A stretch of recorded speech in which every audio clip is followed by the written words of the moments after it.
අරුණ මොටක මම ඔයගලන්ට පේපර් එකක් කියවුවා බස්නාහිර පළාත් පේපර් එක 2019 තුන්වෙනි වාරේ මම හිතනවා හැමෝම එක කරලා ඇති කියලා. ඒකේ හරි වැරදි චෙක් කරගමු අපි. මම උත්තර ටික සාකච්ඡා කරනවා. බලන්න ඔයගොල්ලෝ හරි වැරදි දාගන්න. වැරදි තියනවා නම් වැරදි දාලා ඉස්සරහෙන් හරි උත්තරේ හදන විදිහත් එක්කම ලියාගන්න. හරියට හරි දාගමු. හරි. පළවෙනි ප්‍රශ්නේ දියති වෘත්තය මත පිහිටන සේ A නම් ලක්ෂයක්ද වෘත්තයේ පිටත B නම් ලක්ෂයක්ද ලකුණු කරන්න. මම වෘත්තය අඳ ගන්නම්.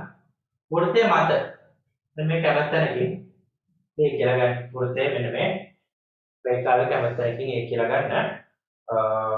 පිටත එළියෙන් B ගන්න කැමැත්තන කිය B ලක්ෂය ලකුණු කරන්න. A සහ B ලකුණු කරලා තියෙන්න ඕනේ. දෙවෙනි එක මෙම සංඛ්‍යාව කියවන ආකාරය ලියා දක්වන්න. මෙමය තියෙන සංඛ්‍යාව. අපි දන්නවා මෙයා කලාප වලට එක් කරොත් මේ ඒකක කලාපය අනිකමට මෙයා කලාප වලට එක් කරන්න. ඒකක මේ දහස් මේ මිලියන. අද මෙයා කියවමු අපි 2 මිලියන 300,008යි. 2 මිලියන 300,008යි. 2 මිලියන 300,008 කියලා. ඒ නෝර්මල් ලියන්නේ ආව බලන්න හරිද කියලා. 2 මිලියන 300,008යි. තුන්වෙනි ගාන. අගය සොයන්නලු එක 350 බෙදන්න 14. ඔය වැරදි දිනවනම් ටක් ගාලා හදාගන්න. මම වෙන වෙලාවක් දෙන්න ඇරියා ගන්න. ඒ නිසා වැරදි දිනවනම් මාත් එක්කම හදාගමු. තුන්වෙනි එක 350 බෙදන්න 14. මම මෙතන ගන්න. 350 බෙදන්නලු 14. 35ට 14 දෙකයිනේ. 28යිනේ 14 දෙකක්. අඩු කරමු අපි 7ක් විතර මේ බිඳුව පල්ලෙහාට ගන්නවා. 70ට 14 5. 50ට 14 70. උත්තරේ 25ක් එන්න ඕනේ. බලන්න තුන්වෙනි එකට උත්තරේ 25ක් ආවද කියලා.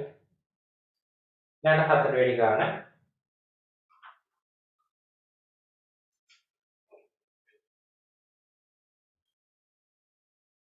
යත සංඛ්‍යා රේඛාව P මගින් නිරූපිත සංඛ්‍යාව. ඍණ 3යි.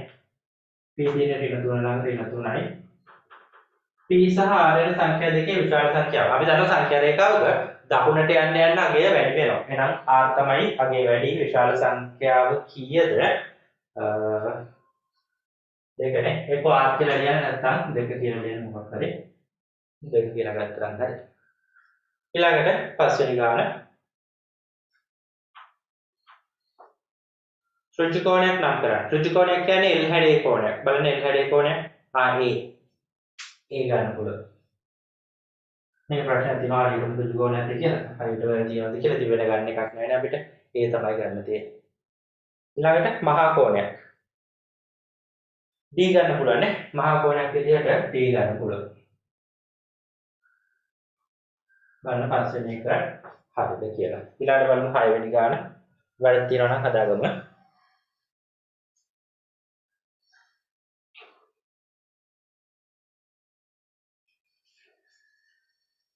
ගුරු මේසයේ මත ගිනි පෙට්ටියක් තබා ඇතනම් එහි දකින්නට ඇති සිරස්දාර ගණන කීයද සිරස්දාර ගණන කීයද? ගිනි පෙට්ටියක් තියෙනවා මේ ගිනි පෙට්ටියේ අපි හිතමු ගිනි පෙට්ටිය මෙන්න තියෙන අතර තියලා කියලා අපිට පැත්තට නැතුව මේ ගිනි පෙට්ටියේ තිරස්දාර කීයක් තියෙනවද සිරස්දාර කීයක් තියෙනවද කියලා අහනවා. තිරස්දාර ගත්තොත් අපිට තියෙනවා මෙහෙමනේ නේ. ත්‍රිකෝණාත්මක වගේ එකක් නේ.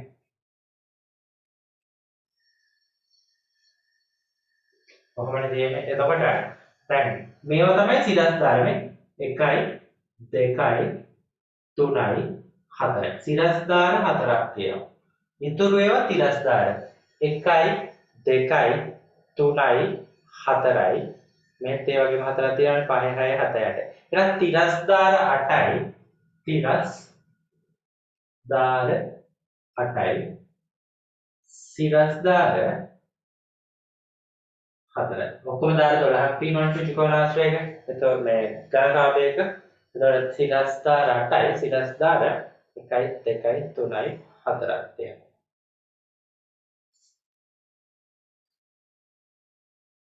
මේ 6 වෙනි ගාන 7 වෙනි ගාන.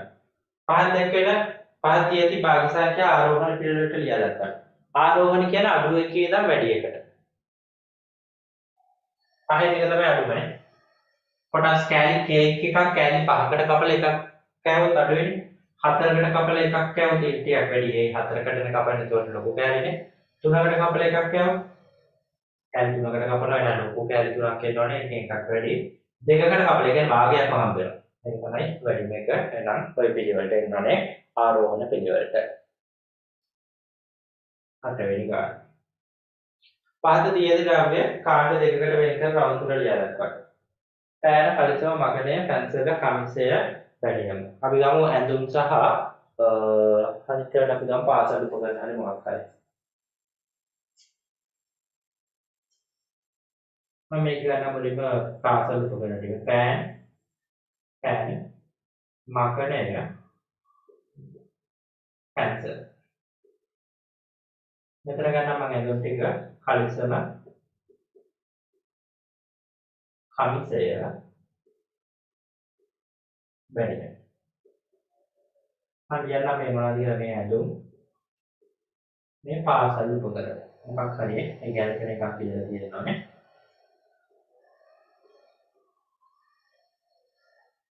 ඇඳුම් සහ පාසල් උපකරණ. ඊළඟ බලමු ඇමරිකා.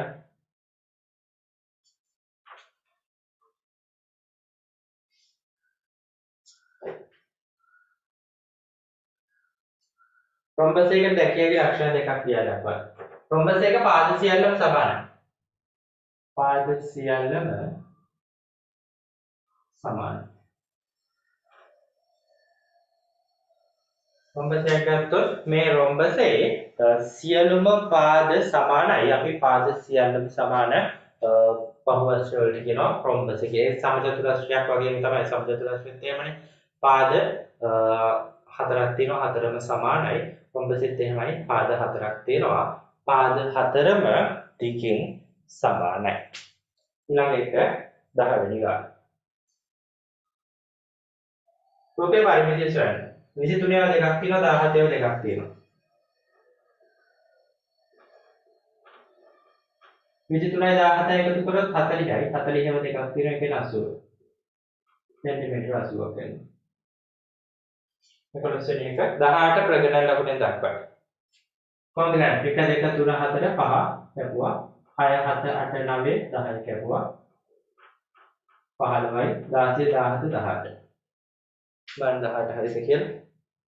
ඊළඟට 12 වෙනි ගාන අගයස්වැන්න මේ දෙක එකතු කරලා දශම සංඛ්‍යා දෙකක් එකතු කරන්න තියෙනවා. පල්ලෙහා කියලා එකතු කරලා 13.6 එකතු කිරීම 4. දැන් 4 ලියන්නේ 3 කෙරේ. ඒක ස්ථානයනේ. ඊළඟට 4.79 එකතු කරා නම් 9 2 11 එක දානවා එකක් ඉතුරු වෙයි. 6 1 7යි 7යි 7යි 14 දානවා එකක් ඉතුරු වෙයි. 8යි 18.41යි බලන්න හරිද කියලා. ඊළඟට බලමු 13.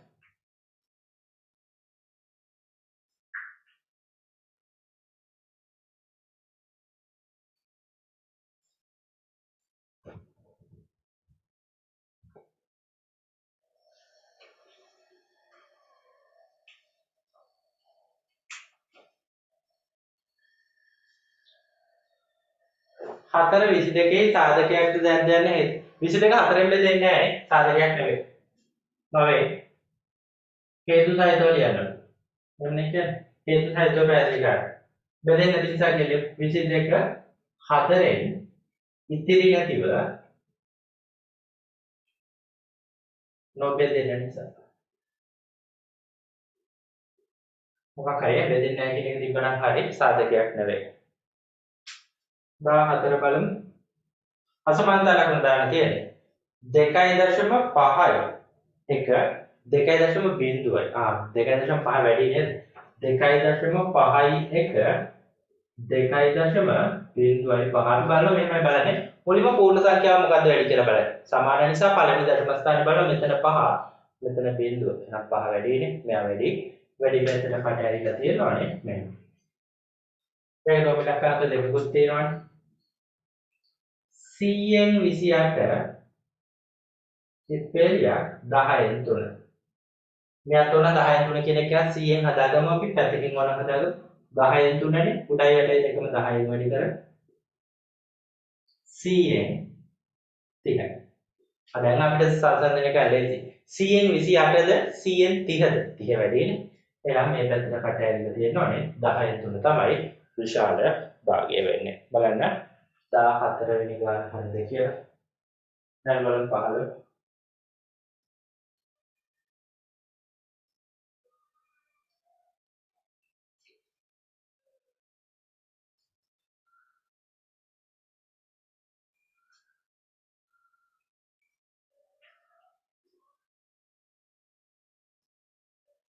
පහත දැක්වෙන ප්‍රකාශ වලින් දැක්වෙන ඥාතයක්ද අඥාතයක්ද යන ඉදිරියෙන් ඇති හිත් මත ලියා දක්වයි.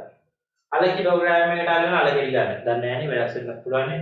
අපි දන්නේ නැහැ අපි x අකුරක් ගන්නද කියන්නේ. ඥාතයක්ද අඥාතයක්ද යන ඉදිරියෙන් ඇති. අපි නොදන්නා දෙයක් අපි ගන්නවා අඥාතයක් විදිහට. අපි යගේ අගය දන්නේ නැහැ අඥාතයක්.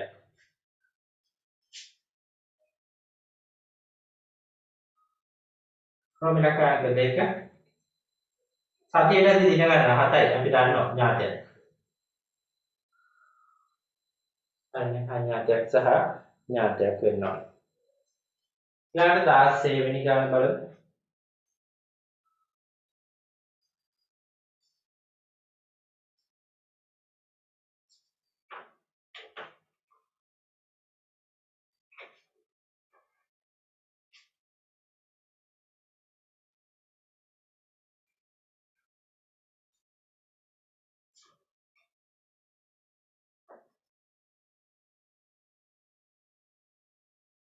බස් රථයක සිටි මගීන් ගන්න x-වේ ඉන් මගීන් 4 දෙනෙක් පැස ගිය පසු ඉතිරි වූ මගීන් ගණන x හිටියා 4ක් අයින් වෙනවා x වෙන 4 බලන්න උත්තරය ආවද කියලා 16 වෙනි ගානට 17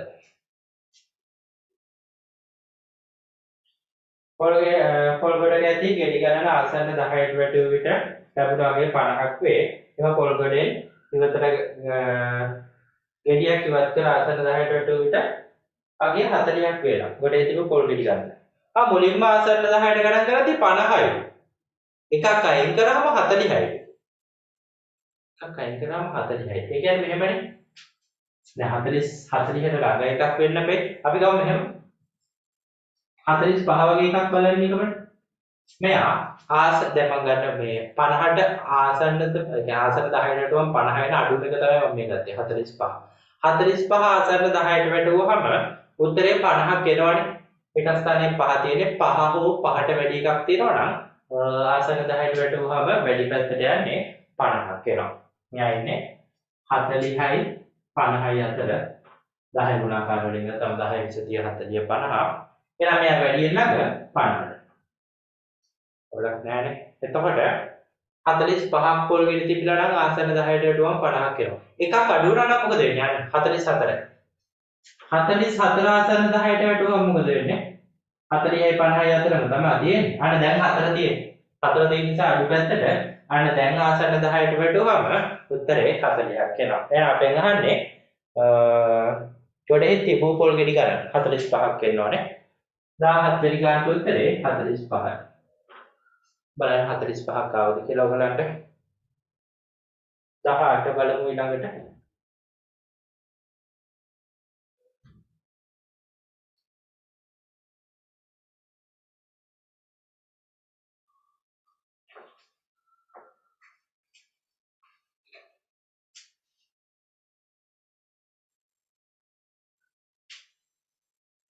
අඩු කරන්න තියෙන 18 වෙනි ගානේ.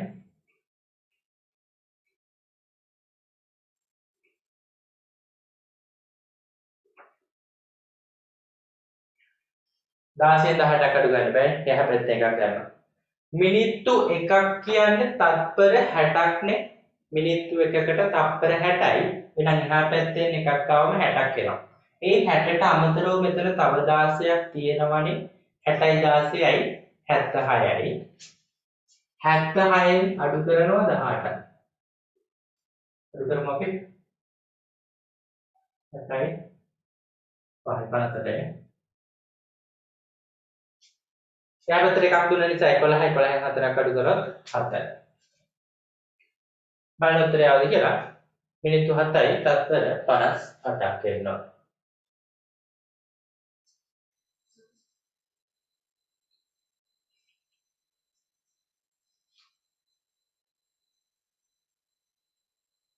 ඇමරිකන් ඩොලර් එකක වටිනාකම 180ක් වූ දිනක දැන් 200 ගණන් විතර වෙනවනේ. 180ක් වූ දිනක ඇමරිකන් ඩොලර් 100ක් සඳහා ලැබෙන මුදල. 180 වැඩි කරන්න හරි 100. 180 වැඩි කරන්න 100. 100න් වැඩි කරන එක ලේසියි. බිංදු දෙක දාන එකනේ තියෙන්නේ. 180 ලිව්වා. මේ බිංදු දෙක දාමු. 18 දාන්න. රුපියල් 18 දාන්න කම්පර. යාට 20 වෙනි ගාන රුපියල් 2ක් සහ 7.25ක් අතර අනුපාතය සරල මාර්ගය. රුපියල් සහ 7 අතර අනුපාතය යන්න බෑ. අපි දන්නවා අනුපාත පාඩමේදී අපි ඉගෙන ගත්තා. අනුපාතයක් ලියන්න පුළුවන් සමානයකට විතරයි. ඉතින් රුපියලුත් අපි 7 කරගමු. රුපියලට 7 100යි. රුපියල් 2කට එනම් 7 200යි. 200 අනු 25. 200 අනු 25. අපිට කියන අනුපාතයේ සරලම ආකාරයෙන් ලියා දක්වන්න කියලා. දෙපැත්ත 25න් බෙදනවා මම මෙතනින් ගන්නවා. 200 අනු 25. දෙක 25න් බෙදනවා මම දෙකෙන් බෙදනවා 25. 25 25 වඩා එකයි. 225 8යිනේ. බලන්න උත්තරය 20 වෙනි ගානට 8 අනු එකක් ආවද කියලා. බලන්න යාගේ වැරද්ද තියෙනවා හදාගන්න. අපි ඊළඟට B කොටස බලමු. මේ කොටස කියනවා පළමු ප්‍රශ්නෙට තවත් ප්‍රශ්න 4කටද.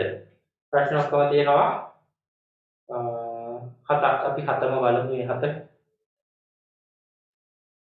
ඔයගොල්ලෝ මේ එකේ තියෙන විදිහට පළවෙනි ප්‍රශ්නේ තවත් ප්‍රශ්න 4යි කියන ඔක්කොම ප්‍රශ්න 5ක් කරලා තිබ්බනම් ඇති. අපි බලමු ඔක්කොම ටික.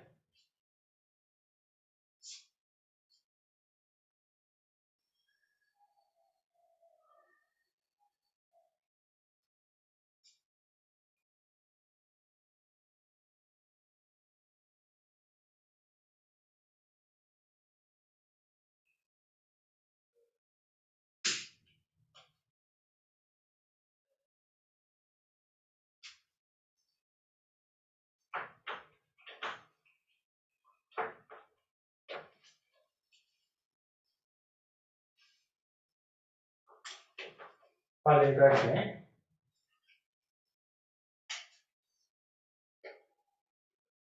ඔබ පන්ති කාමරයේදී ඉගෙනගත් ඝන වස්තු පාඩම ඇසුරෙන් පාස් කරන ප්‍රශ්න ටික. ඔබ විසින් සකස් කළ ඝන වස්තු තුනක්. ඝන වස්තුවක නම් ලිය ඝනකය, ඝනකාභය, සවිති චතුස්තලයනේ. සවිති චතුස්තලය. අපි ඝන වස්තු තුන කතා කරලා තියෙනවා ඝනකය, ඝනකාභය, සවිති චතුස්තලය. ඉන්න එක් ඝන වස්තුව සෑදීමට යොදාගත් පතරමක රූප සටහන්. ආදර්ශයේ තුනේම පතරක් ටික මතක තියෙන්න ඕනේ. ඝනකයක පතරම, ඝනකාභයක පතරම සහ සවිති චතුස්තලයක පතරම. අපි අදින්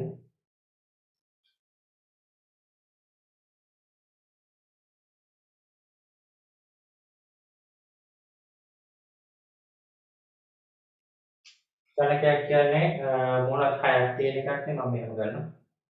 මේවා මම හතරකට බෙදනවා. ඒකයි දෙකයි. ඔයාලා මේ සමානව ගන්න කොට ගණිතේ මෙතන කැලි දෙකක් ගන්න. සමාන වෙන්න ඕනේ. කොට ගණන් කරලා අදින්න ඔයගොල්ලෝ. මේ ඝනකය ඝනකාභයක් අදින්න. ඝනකයේ සමචතුරස්‍ර තියෙන්නේ මේ එක කොටුව නම් මෙහෙත් එක කොටුවක් ඒ විදිහට ගන්න. මගේ චුට්ටක් අවුල් තියෙන දෙක එක. අපි සමචතුරස්‍ර විදිහට ඇඳෙන්න ඕනේ. අපි ඝනකාභයක් ගමු. මෙතනින් අදින්න.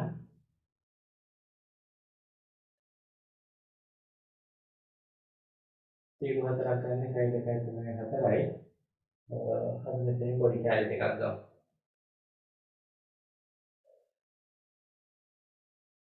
හරිනේ. ඝනතාවයක් එනවා. ඝනතාවයේ පදයට. ඊළඟට ඇඳ නැතන්ට කරන්න ගන්න. සවිති චතුස්තලයක් ගමු. ත්‍රිකෝණයක් ඇඳලා මැදේ තව ත්‍රිකෝණයක් දැම්ම නම් හරියන්නේ. ත්‍රිකෝණයක් ඇඳලා මෙතනින් තව ත්‍රිකෝණයක් දැම්ම මේ පැත්තට. මේකට සවිති චතුස්තලය.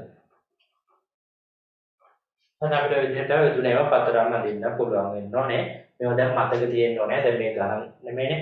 මේවා මතක තියෙන්න තියෙන්නේ. මේ ටික මතක නැත්නම් අදින්න විදිහක් නැහැනේ. ඒ නිසා මේ ටික මතක තියෙන්න ඕනේ. පතරම් ඝන වස්තු වල මතක තියෙන්න ඕනේ. බලන්න වැරදි තියෙනවා නම් හදාගන්න. ඇඳේ නැත්නම් දැන් ඇඳ ගන්න. පළවෙනි ප්‍රශ්න අනිවාර්යෙන් කරන්න කියනවා.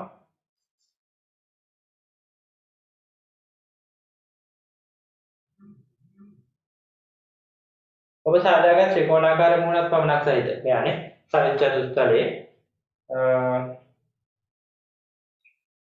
දාර ගණන ශීර්ෂ ගණන හා මුහුණත් ගණන වෙන වෙනම ලියන්න. සවිත චතුස්තලයේ දාර ශීර්ෂ මුහුණත් ගණන ලියන්නලු. මුහුණත් 4යි නේද? මුහුණත් 4යි. දාර ගණනයි ශීර්ෂ ගණනයි ගන්න. සවිත චතුස්තලයේ දාර කීයක් තියෙනවද? සවිත චතුස්තලයක දාර 6යි ශීර්ෂ 4යි. දාර 6යි ශීර්ෂ 4යි ඔය විදිහට එන්න ඕනේ. එහෙනම් මුහුණත් ත්‍රිකෝණාකාර කිව්වම දැනගන්න ඕනේ මේ කියන්නේ සවිත චතුස්තලය ගැන කියලා. ඒකේ B කොටසකුත් තියෙනවා. ඉස්සලා මේකේ වැරදි තියෙනවා එයා හදාගන්න. අපි ළඟට එකේ B කොටස බලමු.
හරි අපි B කොටස බලමු.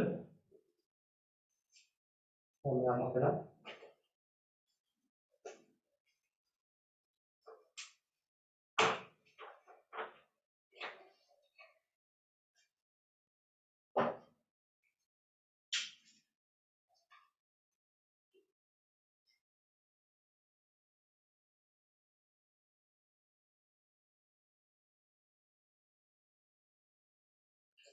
පන්තියක ළමුන් පිරිසක් කළුතර බීම සෑදීම සඳහා දොඩම්මිෂ මිලිලීටර් දොඩම්මිෂ ලීටර් 2ක් හා දෙහිඋෂ 500 මිලිලීටර් ගෙන එන ලදී. කෙනා දොඩම්මිෂ ප්‍රමාණය මිලිලීටර් වලින් 2000යි නේ. 2000යි millilitre.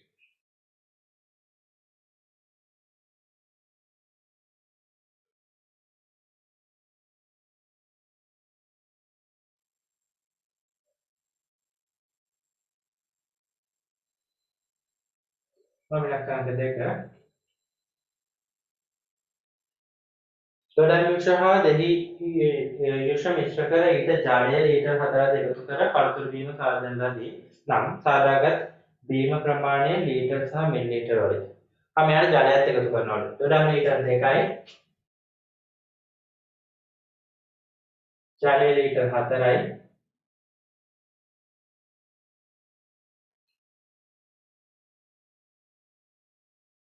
දෙහිඋෂ millilitre 500. Millilitre litre millilitre 500. අපෙන් අහනවා සාදාගත් බීම මේ ටික එකතු 6යි 500 ලීටර් 6යි මිලිලීටර් 500 මිලිලීටර් එක් ළමයෙක්ට වීම 250 මිලිලීටර් බැගින් කැපිටසේ ළමුන් කී දෙනෙක් හද මේ 250 බෙදුවා නම් හරි 6500 බෙදන්න 250 ඔබ බලන්න ඒවා බෙදෙන හැටි 6500 බෙදනවා 250 මේ බිඳුවට මේ බිඳුව කපන්න පුළුවන් 650 බෙදන්න 25 පැත්තකින් බෙදන්න 650 බෙදන්න 25 25 දෙකක් 50යි 15ක් ඉදිරියේ මේ බිඳුව ගන්න 25 6ක් නේද 6ක් 150 මෙන්න 26ක් එනවා කැමති විදිහකට බෙදන්න උත්තරේ 26ක් එනවා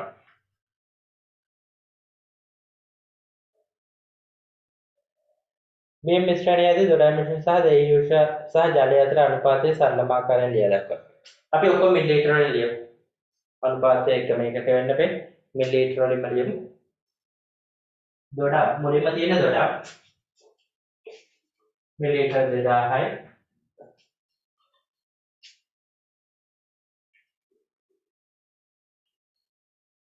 දෙහියුෂ 500යි. ජලය लीटर 4යි ඒ කියන්නේ මිලිලීටර 4000යි. සරලම ආකාරයෙන් ලියන්න. 500ෙන් බෙදනවා මේ ඔක්කොම. බෙදමු 500.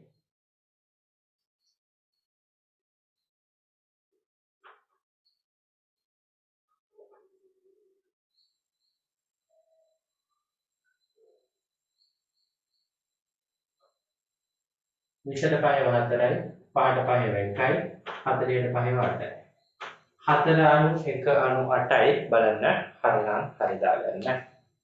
ඊළඟට දෙවෙනි ප්‍රශ්නේ බලමු.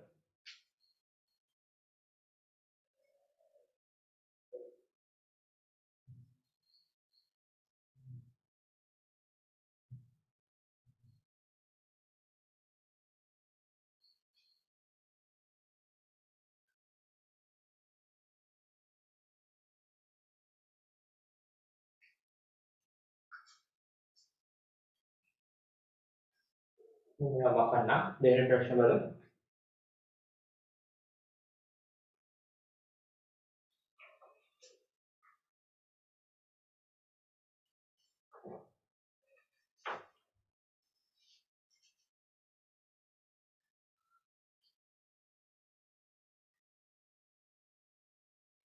කොටුවක් දීලා තියෙනවා අපිට කියනවා එම සටහනේ 10ට අඩු එකේ ඉඳන් 28ට ඉලක්කම් තියෙන කොටුවක් නේ. එකේ ඉඳන් 7 ඊට පස්සේ 7 14 ඔහොම 28ට යනකම් තියෙනවා. මම කොටුවක් දෙන්නේ නැහැ මෙතන. 10ට අඩු ඉලක්ක සංඛ්‍යාව මොනවද? 10ට අඩු කිව්වොත් 10 ගන්න බෑ. 2 4 6 8 10ට අඩු කිව්වොත් 10 ගන්න බෑ. 18ත් 28ත් අතර වූ ප්‍රථමක සංඛ්‍යා තෝරා ලියන්න. 19 ප්‍රථමකයි. 19 20 බෑ 21 බෑ දුන්නේ බෙදෙනවා 22 ඉරට්ටේ සංඛ්‍යාව මත එන්නේ දෙක ඇරෙන්න කිසි ඉරට්ටේ සංඛ්‍යාවක් ප්‍රථමක සංඛ්‍යාවක් වෙන්නේ නැහැ 23 ප්‍රථමකයි නේ 23 24 ඉරට්ටේ සංඛ්‍යාවක් ප්‍රථමක වෙන්නේ නැහැ 25 පහෙන් බෙදෙනවා 26 ඉරට්ටේ 27 ගත්තොත් 27 තුනෙන් බෙදෙනවා 28 ගත්තා ඉරට්ටේ කොහොමද එන්නේ නැහැ අපිට ඔය ටික ඔය විදිහට ගන්න පුළුවන් 19 23යි විතරයි එන්නේ පමිලකාරක තුන මෙහි දැක්වෙන විශාලතම සමචතුරස්‍ර සංඛ්‍යා දෙක ලියන්න. සමචතුරස්‍ර සංඛ්‍යා කියන්නේ මොකක් හරි සංඛ්‍යාවක ඒ සංඛ්‍යාවෙන් වැඩි කරොත් හැදෙන ඒවා නේ කියන්නේ 1 වැඩි කිරීම 1 2 වැඩි කිරීම 2 4යි 3 අරක් 3 9යි 4 අරක් 4 16යි 5 අරක් 5 25යි 6 අරක් 6 36යි 36 මෙතන නෑ 28ට යන කඩේ එහෙනම් විශාලතම සමචතුරස්‍ර සංඛ්‍යා දෙක මේ දෙක 16යි 25යි සමලකාංක 4 සටහනේ දැක්වෙන 1 10 අතර වූ ත්‍රිකෝණ සංඛ්‍යා ලියා දක්වන්න. 1 10 කිව්වොත් 1 ගන්න බෑ 10 ගන්නත් බෑ. ත්‍රිකෝණ අපි බලමු මෙහෙම ත්‍රිකෝණ හැදෙන්නේ 3 ගන්න පුළුවන්. දැන් 3ක් දාමු 6 ගන්න පුළුවන්. ඊළඟට 4ක් දැම්මොත් 10යි 10 ගන්න බෑ 1 10 අතර කියන නිසා එහෙනම් 3යි 6යි විතරයි එයාටත් ගන්න පුළුවන්. පස්වෙනි ගාන 18 සියලු සාධක ලියා දක්වන්න. 18 හැදෙන හැටි බලමු. එක් වරක් 18 දෙවරක් 9 3 අරක් 6. මේවා තමයි 18 සාධක. සාධක ලියමු. 1 2 3 6 9 18 බලන්න 18 සාධක අපිට වෙන්නට කරන්න පුළුවන්. දෙවෙනි ප්‍රශ්නේ බලන්න උත්තර ලියලා තියෙනවා හරිද කියලා.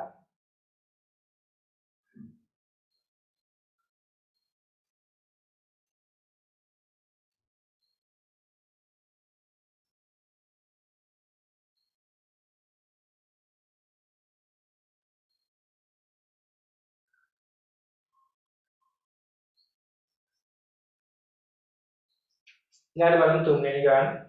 මම ගාන තියෙනවා නම් හදාගන්න. තුන්වෙනි ගාන බලමු.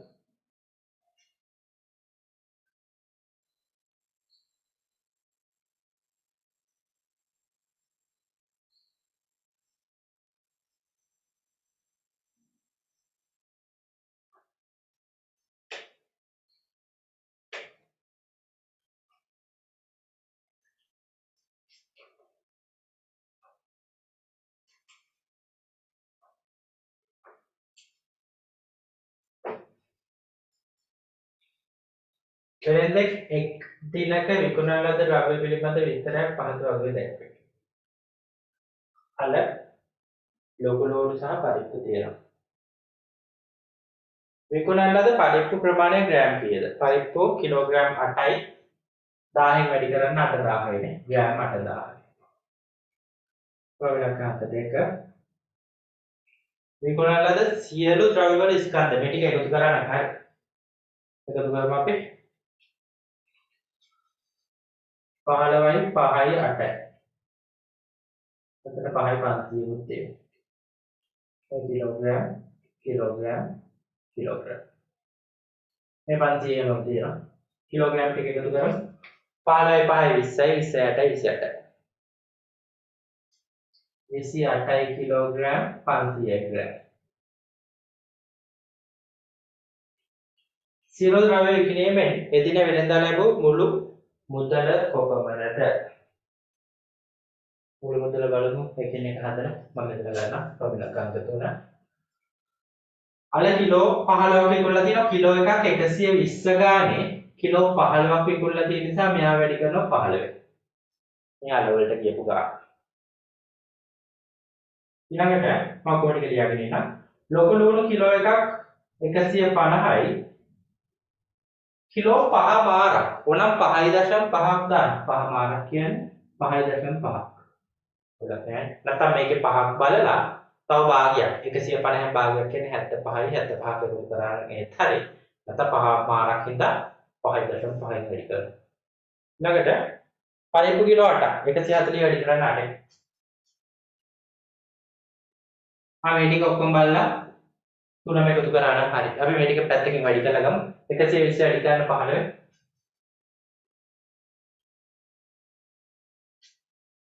1200 1800 කියලා. 1800. බලන්න හරිද කියලා. ඊළඟට 150 5.5. අපි ආව ලියලා වැඩි කරමු. දශම සංඛ්‍යාවක් තියෙනවා. 150 වැඩි කරන්න 5.5.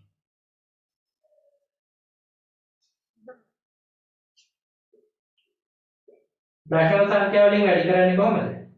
දශම නැහැ කියලා හිතලා වැඩි කරනවා නේ. 150 55න් වැඩි කරනවා කියලා හිතලා වැඩි කරනවා. වැඩි කරමු. 5.0.0යි 5.5 5 දානවා දෙකක් විතරයි. 5.1 5යි 2යි 7යි. 5.0.0යි 5.5 5 දානවා දෙකක් විතරයි. 5.1 5යි 2යි 7යි. බිංදුවයි 5යි 2 දාන එකක් විතරයි 8යි. දැන් හරි දශම නැහැ කියලා හිතලා වැඩි කරා. හැබැයි දශම තියෙනවනේ. අන්තිමට දශම තිත තිබ්බනම් හරි. දශම තිත කොහොමද තියන්නේ? අපි බලනවා වැඩි කරපු සංඛ්‍යාවල දශම තිතෙන් පස්සේ ඉලක්කම් කීයක් තියෙනවද කියලා. මෙයාගේ දශම තිතෙන් පස්සේ ඉලක්කම් 1යිනේ තියෙන්නේ. එහෙනම් මෙතනත් දශම තිතෙන් පස්සේ ඉලක්කම් 1යි තියෙන්නේ. එහෙනම් මෙතනින් දශම තිත එනවා. 825යි දශම බිංදුවයි. ඒ කියන්නේ 825යි. මෙයාට 825. 140 වැඩි කරන්න 8. වැඩි කරමු.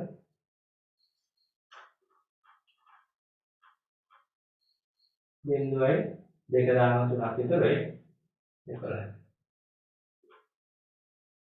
1120යි. හරි මේ තුනම එකතු කරලා නම් හරි. බලමු ඔයගොල්ලෝ උත්තර අරන්ද කියලා හරියට. එකතු කරමු අපි.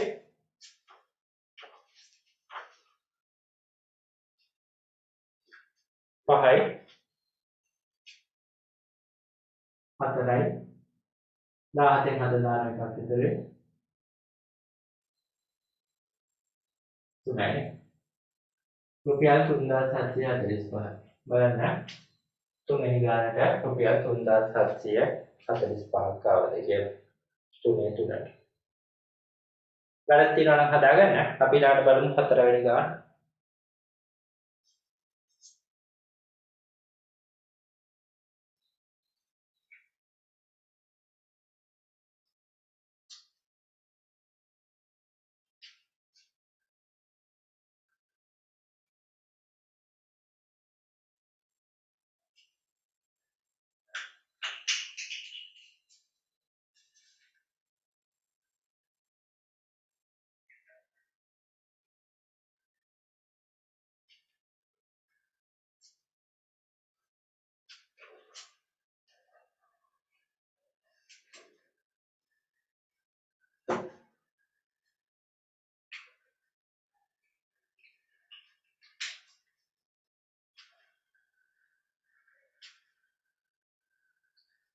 දර්ශකාකාරයෙන් ලියනවා තුනේව හතරක් තියෙනවා තුනේ හතරවෙනි බලය මොනලකාංක දෙක දෙකේ පහ වගේ පේන්නේ පස්වෙනි බලය යන ප්‍රසාරණය කරන්න නේද උත්තරයක් අහන්නේ නිකන් වැඩි කරලා ලියමු ප්‍රසාරණය කරනවා කියන්නේ වැඩි කරන එක දාලා ලියන්න තියෙනවා 16 දෙකේ බලයක් ලෙස ලියන්න අර බෙදලා ගන්න 16 දෙකෙන් බෙදන්න 16 දෙකෙන් බෙදුවහම 8යි 8 දෙකෙන් බෙදුවහම 4යි 4 දෙකෙන් බෙදුවහම 2යි 2 දෙකෙන් බෙදුවහම 1යි. කියන්නේ 16 කියන්නේ දෙකේව 4ක්. 16 දෙකේ බලයක් විදිහට ලියනලු දෙකේ 4 වෙනි බලය.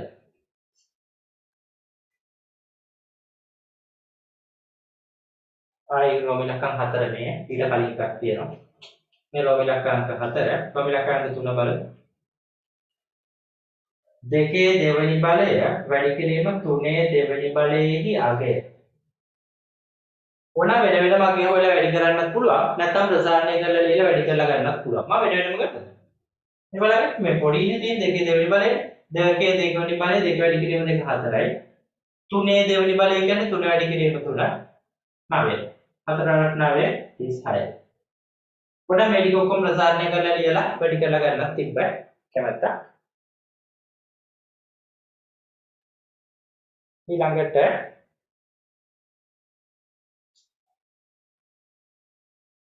පස්වෙනි කොටස දෙකේ තුන්වෙනි බලය හා තුනේ දෙවෙනි බලය අංගයන්ගේ විශාලතම අගය සොයන්න.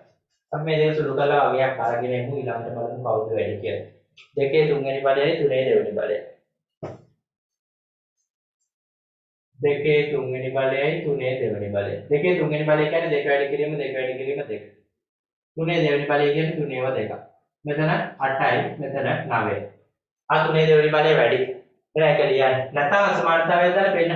තුනේ දෙවෙනි බලය විශාලයි දෙකේ තුන්වෙනි බලයට වඩා. නැත්නම් සිංහලෙන් ලියන්න. තුනේ දෙවෙනි බලය විශාල වේ. එහෙනම් පරිදි තියනවා නම් හදාගන්න අපි ඊළඟට පස්වෙනි ගානක් බලමු.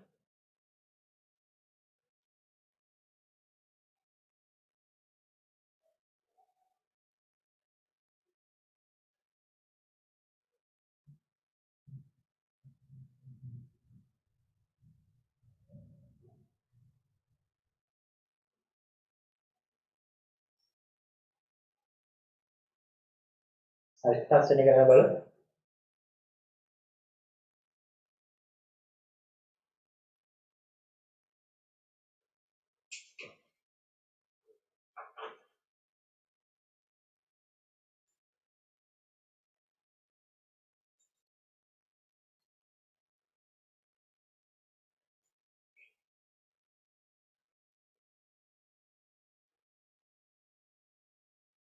කොටවලදී භාගය තුළින් පහත අසා ඇති ප්‍රශ්න වලට පිළිතුරු සපයනවා.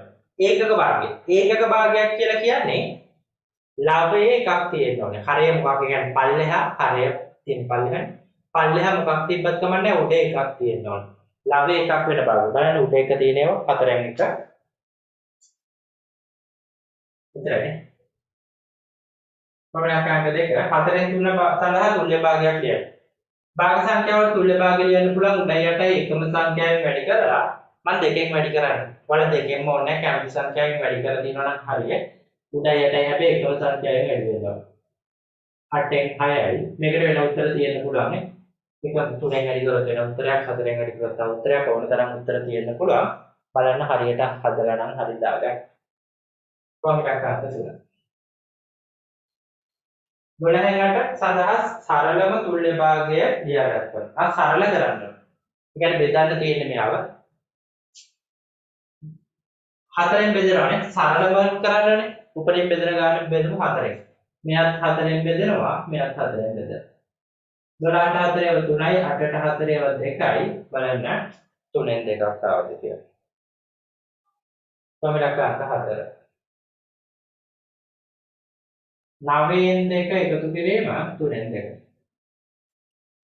අපි දන්නවා භාග සංඛ්‍යා දෙකක් එකතු කරන්න හෝ අඩු කරන්න ඒවල හරය පල්ලෙහා සමාන වෙන්න ඕනේ. දැන් මේකේ හරය අසමානයි. මෙතන හරය 9යි, මෙතන හරය 3යි. මෙයාව හැබැයි 9 කරගන්න පුළුවන්. 3 වරක් 3 9. දැන් උඩයට දෙකම 3න් වැඩි කරන්න. හරි.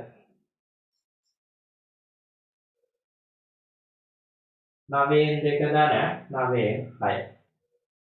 මේ කියන්නේ 9න් 8යි. බලන්න කොහොමද අංක 4ට 9න් 8 ආවද කියලා. පස්වෙනි ගානත් බලමු අපි කොහොමද. මම ඉතින් හදන්න.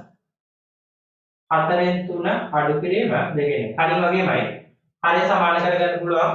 දැන් මෙයා කවුරු හරි කෙනෙක් මාරු කරලා වැඩි කරලා තියෙනවා නම් ඒත් අවුලක් නැහැ. 27න් 24ක් නේද? ඒ වගේ එකක් ඒක. මෙයා බලමු. මෙයා 3 මාරු කරලා වැඩි කරන්න නැත්නම් දෙක දෙකෙන් වැඩි කරා නම් 4යි.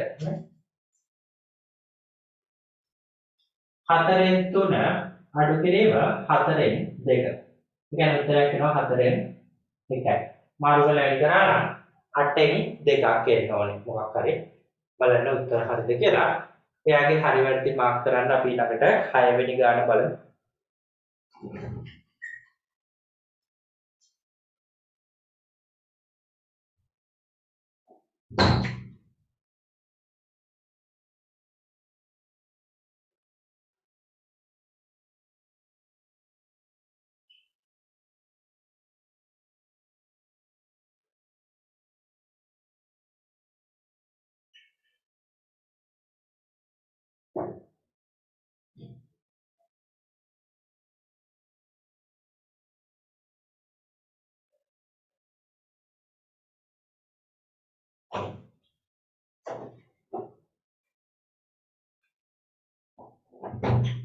Hai වෙනි ගාන බලමු.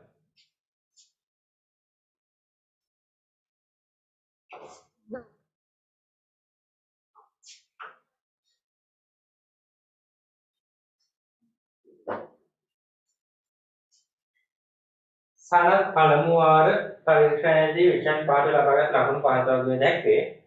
මෙම වග උත්තර පත්‍රය පිටපත් කරගෙන එහි දැක්වෙන ලකුණු ගණන ආසන 10ට වටයා ලියන්න. මේවා අපි ඉස්සෙල් ලියාගමු මේ වග වැදගත්. විෂය ලකුණු ගණන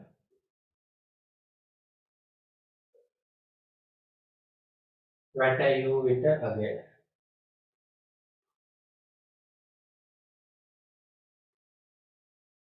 ගණිතය ඉංග්‍රීසි විද්‍යාව සිංහල ආගම 77යි 65යි 72යි 69යි 60යි කොහොමද අංක එකේ කියනවා මොකද ගන්න මම වගු පිටපත් කරගෙන ආසන 10ට වට යනවා 77 70යි 80යි අතර තියෙන වැඩි වෙන 80ට 65 60යි 70යි අතර පහ තියෙන නිසා වැඩි පැත්තට එහෙනම් 70ට ළඟයි 72 70යි 80යි ළඟ වැඩි ළඟ 70ට යත් 79 60යි 70යි අතර වැඩි ළඟ 70ට 60 තියෙන්නේ ඉතින් එයා 60ම තමයි. ආසන්න 10ට වඩා 60ම තමයි. සනත් ලබාගත් ලකුණු වල ඓක්‍ය හා එම ලකුණු වැටෙවිට ලැබුණු අගයන්ගේ ඓක්‍ය සොයන්න. ඓක්‍ය හොයන්න එකතුව ගමු. ඓක්‍ය කියන්නේ එකතුවනේ.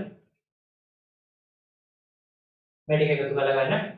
7යි 5යි 12යි 12යි 2යි 14යි 14යි 9යි 23යි 3 දානවා දෙකක් විතරයි. මෙතන 13යි 13යි 2යි 15යි 15යි 7යි 22යි 22යි 6යි 28යි 28යි 6යි 34යි. මේ ටිකත් එකතු කරන්න බිඳුවයි එකතු කරමු 8යි 7යි 15යි 15යි 7යි 22යි 22යි 7යි 29යි 29යි 6යි 35යි බලන්න හරිද කියලා 350ක් වෙනවා.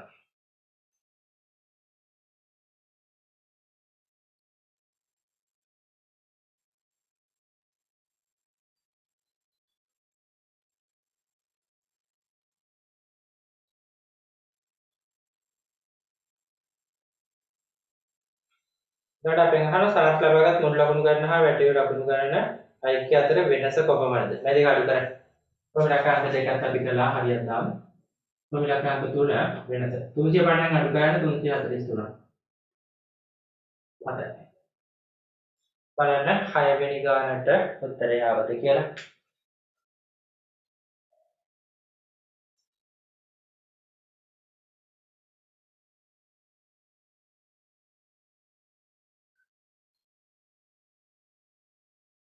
ඊළඟ බලමු අන්තිම ගාන 7 වෙනි ගාන. මේක වැරදි තියෙනවා නම් හදාගන්නකො ඉස්සෙල්ලා.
අද අපි 7 වෙනි ගාන බලමු. 7 වෙනි ගානේ කියනවා එක් දිනක් තුර බස් රථයකින් ගමන්ගත් වාර 4කදී ගමන්ගත් මගීන් ගණන පහත වගේ මේ මිනිහෙක්ගේ රූපයක් තියෙන්නේ 60 සැකිල්ලක් කියමු.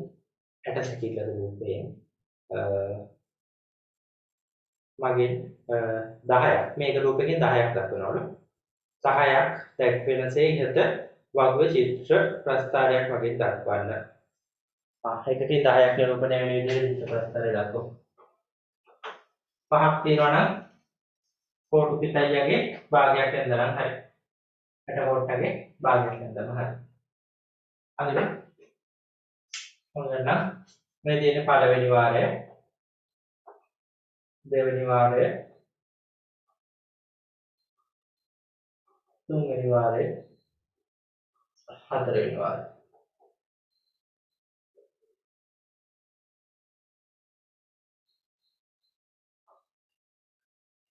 හරිනේ අනිකම් කටුවට දැම්මා අපි අර කොට ටික අරින්ද එකකින් 10ක් නිරූපණය වෙනවලු මුලින්ම තියෙනවා 55 පහක් අරින්න 50ක් ගමු 1යි 2යි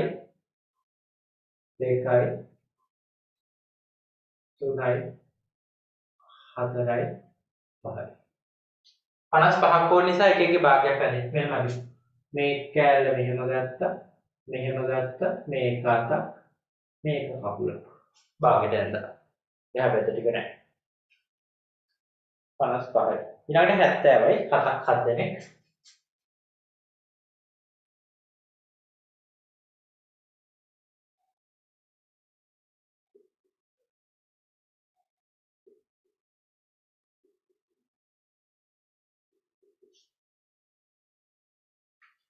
ඊළඟට 60ක් 6 දෙනෙක්.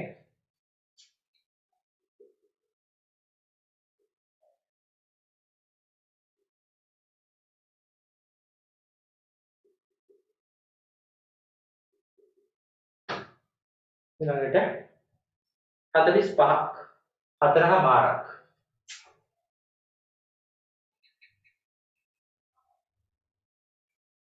4 දෙනෙක් ඇඳා ඊට පස්සේ භාගයකින්. අතයි කකුල. හරිනේ. භාගයට සැකිල්ල කැඳා. ඔය විදිහට අපිට චිත්‍ර ප්‍රස්තාරය යන්න පුළුවන්. මෙයා A කොටස. එයාගේ B කොටසකුත් තියෙනවා. B කොටස බලමු. රූපේ දැක්වෙන කුඩා සමචතුරස්‍ර කොටුවක පැත්තක දිග සෙන්ටිමීටර 1ක්ලු. අපිට කියනවා ABCD රූපයේ පරිමිතිය. අපි පැත්තක කුඩා ඒකක එකක් නම් බලන්න කුඩා ඒවා 4ක් තියෙනවානේ. 4යි 4යි 4යි 4යි සමචතුරස්‍රයක් තියෙන 4 ඒවා 4ක්.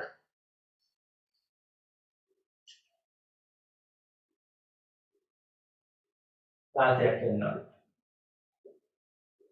මේ සම්පූර්ණයේ පරිමිතිය සෙන්ටිමීටර් 16යි.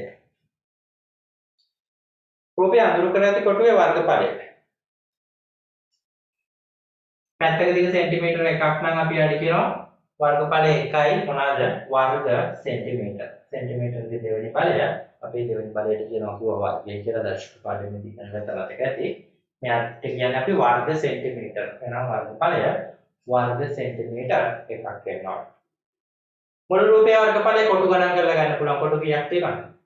4 8 12 16. කොටු 16ක් තියෙනවා. එහෙනම් මුළු රූපයේ වර්ගඵලය වර්ග සෙන්ටිමීටර 16ක් වෙනවා. හරිනේ. බලන්න වැරදි තියෙනවා නම් හදාගන්න.